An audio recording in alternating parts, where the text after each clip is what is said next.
2024 లేదా 25లో డిగ్రీ లేదా బీటెక్ చదివారా? సాఫ్ట్‌వేర్ జాబ్ కోసం ఎదురు చూస్తున్నారా? అయితే కోడ్ జ్ఞాన్ 100 డేస్ కోర్సులో చేరండి. జాబ్ సాధించండి.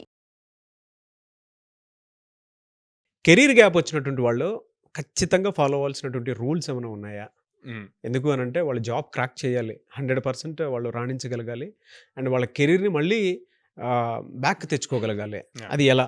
సో, ఈ కెరీర్ గ్యాప్ వచ్చిన వాళ్ళు గానీ, లేకపోతే నాన్ ఐటీ నుంచి ఐటీకి షిఫ్ట్ అవ్వాలి అనుకుంటున్న వాళ్ళు ఏదైనా సరే, వీళ్ళకి సింపుల్‌గా అర్థం అవ్వటానికి నేను రూల్ అనే ఫార్మాట్‌లో చెప్తానండి. ఓకే. ఎందుకు రూల్ అని తీసుకున్నాను అంటే, మనం ఏ పని చేసినా మనకు కొన్ని రూల్స్ ఉంటాయి. ఫర్ సపోజ్ చిన్నప్పుడు స్కూల్‌కెళ్ళాలి అనుకోండి. స్కూల్‌కెళ్ళేటప్పుడు ప్రాపర్ యూనిఫార్మ్ ఏసుకోవాలి. హ్మ్. అదొక హ్మ్. రూల్. అది కంపల్సరీగా ఫాలో అవ్వాలి. అట్లాగా స్టేజ్ మనం గ్రో అవుతున్న కొద్దీ ప్రతిదానికి రూల్. ఫర్ సపోజ్ ఇప్పుడు ఈ మైక్ వర్క్ అవ్వాలి అంటే దీనికి రూల్ ఏంటి? దీని కేబుల్ కనెక్ట్ అవ్వాలి కెమెరాకి. అప్పుడే అది అవుతది వర్క్. సో, అట్లా ప్రతిదానికి ఆ రూల్ మనం ఫాలో అయితే గనక ఖచ్చితంగా అచీవ్ చేస్తారు ఏదైనా సరే.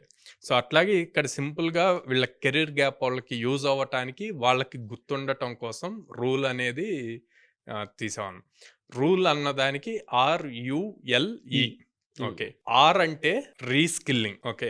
అంటే అప్పటి వరకు వాళ్ళకి తెలిసింది కాకుండా ఇప్పుడు లేటెస్ట్ మార్కెట్‌లో ఏం ట్రెండ్ నడుస్తుంది, దానికి కావాల్సిన స్కిల్లింగ్ ఏం కావాలి, అది అప్ స్కిల్ అవుతూ వెళ్ళాలి. అప్ స్కిల్ అయిన దాన్ని ఎలా ప్రొజెక్ట్ చేసుకోవాలి అన్నదంతా కూడా మళ్ళీ మొత్తం రీలర్న్ చేసుకుంటూ వెళ్ళాలన్నమాట. హ్మ్. ఓకే. నెక్స్ట్‌దేంటి యూకొచ్చేసరికి అప్డేట్ ప్రొఫైల్. సో, అక్కడ రీలర్న్ చేస్తున్నారు, అప్ స్కిల్ అవుతున్నారు. దాన్ని అప్డేట్ చేసుకోవాలి ప్రొఫైల్‌లో. ఎక్కడ ప్రొఫైల్‌లో అప్డేట్ చేస్తారు? మనకి బేసిక్‌గా సాఫ్ట్‌వేర్ ఇండస్ట్రీలో వచ్చేసరికి గిట్‌హబ్ ఉంటది. Okay. And then LinkedIn profiles ఉంటాయి.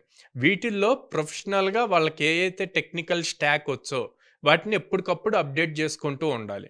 ఈ గిట్‌హబ్ వచ్చేసరికి మనం చిన్న చిన్న ప్రాజెక్ట్స్ చేస్తారండి. అందరూ లైట్ తీసుకునేదేందంటే ఒక 4 లైన్స్, 5 లైన్స్ కోడ్ రాసి అది మనం సొంతగా రాసాము. దాని అవుట్‌పుట్ చూస్తే ఎక్సైట్ ఫీల్ అవుతాం. హ్మ్. దాన్ని గూడా సేవ్ జేసుకోవాలి. అది సేవ్ చేసినప్పుడు ఏమవుద్దంటే మీకు మైట్ బీ ఇవాళ అది చిన్న 4 లైన్స్ ప్రోగ్రామే. కానీ రేపొద్దున మీరు ప్రొఫైల్ అప్డేట్ చేస్తున్నప్పుడు రిక్రూటర్స్ మీ ప్రొఫైల్ చూసినప్పుడు స్టెప్ బై స్టెప్ మీరు ఎలా గ్రో వస్తున్నారు, మీ స్కిల్ సెట్‌ని ఎలా గ్రో అవుతుంది అన్నది చూపిచ్చేదే గిట్‌హబ్.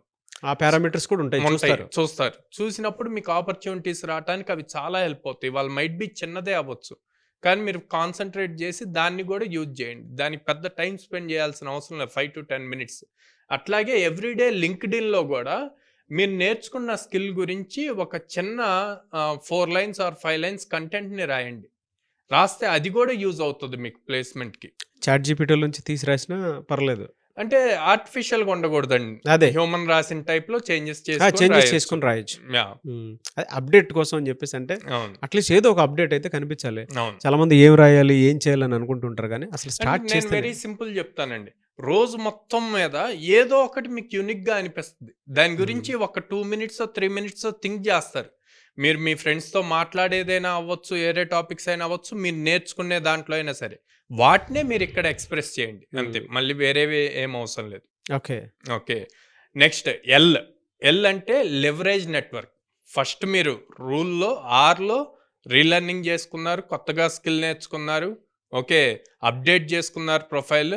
ఇప్పుడు నెట్వర్క్‌కి మీరు కనెక్ట్ అవ్వాలి. సో, నెట్వర్క్ కనెక్ట్ అయ్యేటప్పుడు మీరు లెవరేజ్ తీసుకోవాలి. అంటే మీరే స్వతహాగా ప్రతి ఒక్కళ్ళని చాలామంది మొహమాటంగా ఉంటారండి. అంటే ఓపెన్‌గా ఉండలేరు. మాట్లాడలేరు కొత్త వాళ్ళతో. సో, హ్మ్. అట్లాగుంటే మనకు ఆపర్చునిటీస్ రావు. కంపల్సరీగా ఎళ్లి నెట్వర్కింగ్ పెంచుకోవాలి. లింక్డ్ఇన్‌లో మన హెచ్ఆర్స్‌తో గాని, లేపోతే స్టార్టప్ ఫౌండర్స్‌తో గాని కనెక్ట్ అవ్వాలి. వాళ్ళు చాలా టాక్స్ అవి ఇస్తూ ఉంటారు. వీడియోస్ యూట్యూబ్ ఛానెల్‌లో అవి ఉంటాయి. సో, వాటిని ఫాలో అవుతూ ఉండాలి. అవి చూస్తున్నప్పుడు ఆటోమేటిక్‌గా వాళ్ళు నెక్స్ట్ జనరేషన్ ఏమొస్తుంది? నెక్స్ట్ ట్రెండింగ్ టాపిక్స్ ఏమున్నాయి? ఏం చేంజ్ అవ్వబోతుంది? అన్నవి పాయింట్స్ వస్తూ ఉంటాయి.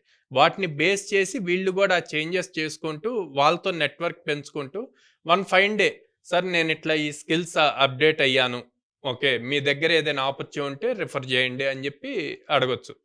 చాలా వరకు జాబ్స్ ప్లాట్‌ఫార్మ్స్‌లో పోస్ట్ చేసిన దానికన్నా ఇంటర్నల్ రిఫరల్స్ మీద ఎక్కువ జాబ్స్ వస్తూ ఉంటాయన్నమాట. సో, అట్లాగా మీకు చాలా ఆపర్చునిటీస్ రాటానికి స్కోప్ ఉంటది. ఓకే. ఓకే. నెక్స్ట్ ఎక్స్‌ప్రెస్ చేయాలి. సో ఏం ఎక్స్‌ప్రెస్ చేస్తారు? మీరు నేర్చుకున్న స్కిల్‌ని అప్‌డేట్ చేశారు. నెట్వర్క్ పెంచుకున్నారు. ఇప్పుడు ఆ నెట్వర్క్ పెంచుకున్న వాళ్ళకి ఎక్స్‌ప్రెస్ చేయాలి. ఎలా ఎక్స్‌ప్రెస్ చేస్తారు? సో డైరెక్ట్‌గా మీరు మాట్లాడలేరు, చెప్పలేరు. ఇదంతా సాఫ్ట్‌వేర్‌లో ఉంటది కాబట్టి త్రూ మెసేజెస్ ఇట్లా పంపియాలి. ఆ పంపించేటప్పుడు కూడా ప్రాపర్‌గా దాన్ని స్క్రిప్ట్ చేయాలండి. ఎలా చేస్తాము స్క్రిప్ట్ అంటే, నేను సో అండ్ సో ఫస్ట్ ఇనీషియల్‌గా వీటి మీద వర్క్ చేశాను. సో ఈ స్కిల్ ఉండేది. నాకు టెక్నాలజీ చేంజ్ అవుతున్న కొద్దీ నాకు వీటి మీద ఇంట్రెస్ట్ వచ్చింది. ఆ ఇంట్రెస్ట్‌తో బేస్ చేసుకొని నేను ఈ స్కిల్స్‌ని న్యూగా నేర్చుకున్నాను. నేర్చుకున్న స్కిల్‌తో ఈ ప్రాజెక్ట్స్ చేశాను. ఓకే. మీ దగ్గర ఏదైనా ఫ్రీలాన్సింగ్ ఆపర్చునిటీ గానీ, ఏదైనా ఇంటర్న్‌షిప్ ఆపర్చునిటీ గానీ ఉంటే గనక నాకు రిఫర్ చేయండి. సో నేను అది సాల్వ్ చేస్తాను. దాని మీద వర్క్ చేస్తాను. నా స్కిల్ పెంచుకోవటానికి యూజ్ అవుతది అని రిక్వెస్టింగ్‌గా వాళ్ళకి మెసేజెస్ పంపియాలి. సో అక్కడ ఎక్స్‌ప్రెస్ చేసే విధానంతోటే వాళ్ళకి కాన్ఫిడెన్స్ రావాలి. అరే! తినికి ఏదో ఒక ఆపర్చునిటీ ఇస్తే తిన కెరీర్ బిల్డ్ చేసుకోవటానికి యూజ్ అవుతది అన్న పాయింట్ రావాలి. సో దానివల్ల ఈజీగా మీరు నాన్ ఐటీ నుంచి ఐటీకి షిఫ్ట్ అవ్వాలి అన్నా, ఆర్ కెరీర్ గ్యాప్ వచ్చి మీరు మళ్ళీ ఇప్పుడు కెరీర్‌ని స్టార్ట్ చేయాలి అనుకున్నా గూడా, ఈ రూల్ అనే కాన్సెప్ట్‌ని గనక మీరు ఫాలో అయితే హ్యాపీగా మీ కెరియర్‌ని రీస్టార్ట్ చేసుకోవచ్చు. జనరల్‌గా కోడ్‌న్యాన్‌లో జాయిన్ అయితే ప్రాసెస్ ఎలా ఉంటుంది? ఆన్ అన్ యావరేజ్ ఎంత వరకు పర్ మంత్ ఎర్న్ చేసుకోవడానికి అవకాశం ఉంటుందండి నేర్చుకుంటే? సో కోడ్‌న్యాన్‌లో వచ్చేసి నాన్ ఐటీ నుంచి ఐటీకి వచ్చినా, లేకపోతే ఇట్లా కెరీర్ గ్యాప్ ఉండి రీస్టార్ట్ చేయాలనుకున్న వాళ్ళకి 8 మంత్స్ ప్రోగ్రామ్ ఉందండి. 8 మంత్స్ ట్రైనింగ్ ఉంటది. తర్వాత మళ్ళీ 12 మంత్స్ మనం ప్లేస్‌మెంట్ సపోర్ట్ ఇస్తామనమాట. హ్మ్. సో దీంట్లో మినిమమ్ 50 జాబ్ ఆపర్చునిటీస్ ఇస్తాం. ఓకే. అంటే 50 కంపెనీస్ ఆపర్చునిటీస్ అయితే మినిమమ్ ఇస్తామనమాట. సో దాంతో వీళ్ళు ఎట్లా అప్ స్కిల్ అవుతున్నారు. At the same time opportunities వస్తాయి కాబట్టి ఈజీగా క్రాక్ చేసుకోవటానికి పాసిబిలిటీ ఉంటది. యావరేజ్ చూసుకుంటే 5 ఎల్‌పీఏతో స్టార్ట్ అవుద్దండి. మనకి దాదాపు 800+ కంపెనీస్‌తో అసోసియేషన్ ఉంది కాబట్టి ఇది ఈజీ అవుతది. సో ఎవరైనా అప్రోచ్ అవ్వచ్చు మిమ్మల్ని.